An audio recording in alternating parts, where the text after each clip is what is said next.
Taking a near 2-ton pickup truck racing is like asking a lumberjack to ballet dance. Don't you think? Like lumberjacks, pickup trucks are big and strong and excellent with logs, but all that muscle means they tend not to be particularly agile. Odd then, that this juxtaposition, the pickup racing, not woodsman in tutus, seems to work so well down under, where championships like the V8 Ute Racing Series are very much part of the motorsport mainstream. In Britain, pickup racing is a niche, but now that sales of road-going pickups are increasing, as a nation, we've bought 30% more of them this year than in 2016. Is it time we sent more to battle on track? Ssangyong, the Korean brand that's yet to make a real mark here but is aiming to double its UK sales to 10,000 per annum, thinks it is, so since the start of this year has offered its Musso, a low-cost rival to the Nissan Navara, in race-prepared form for £17,000. The ssangyong Musso Pickup Racing Challenge has been launched alongside it. The one-make series is pitched as everything from an alternative tin-top series for amateur racers to a first step for youngsters with dreams of a professional motorsport career. As such, the racing Musso is quite different to its road-going counterpart, which has a 1-ton payload and a 3.5-ton towing capacity.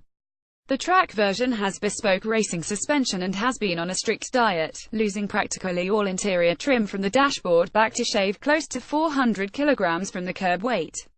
A safety device's roll cage has been fitted, and the racing Musso still tips the scales at a stout 1,700 kilograms. Under the musso snout is a 2.2-litre diesel engine, remapped to produce 205 bhp and 375 pounds-feet, gains of 29 bhp and 80 pounds-ft respectively over the road car.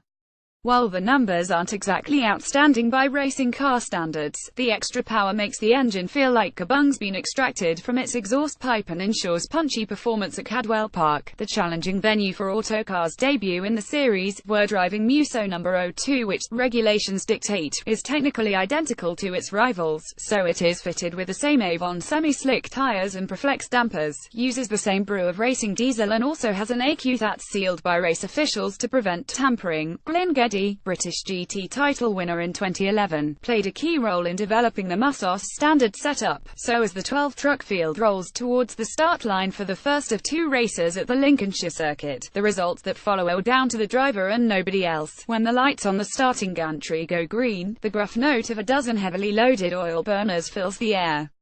Don't be fooled by the novice stickers adorning the back of about a third of the mussos, because this bunch are as racy as any.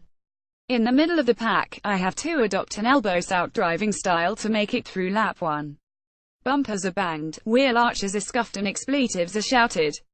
The opening few laps of the race are among the closest fought I've experienced yet. This truck doesn't bounce and roll around the circuit like you might think it would. Instead, it darts and squats like a rear-wheel drive hot hatch. The Musso ditches the road car's all-wheel drive configuration.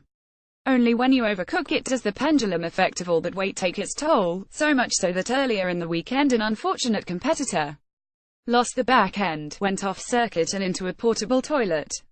In my race, a similar tail-out scenario experienced by a competitor ahead of me ends without an unpleasant deluge of bodily fluids, but enables me to squeeze through into third. Can I reel in the leading pair? Not a chance. James Gornall and Cam Jackson, experienced racers, both scamper off.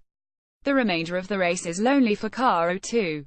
Not that this makes the third-place trophy any less welcome. This series feels as much fun to be a part of as it is to watch. As I write, ssangyong UK is weighing up whether it'll support a second season.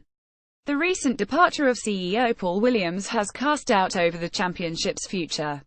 Which is a shame, because if the attention attracted by the mussos parked in Cadwell's paddock is anything to go by, backing a pickup racing series could do quite a lot to boost the brand's profile in Britain. Related stories: Ssangyong Rexton Review, Ssangyong Tivoli Review, Ssangyong Turismo Review.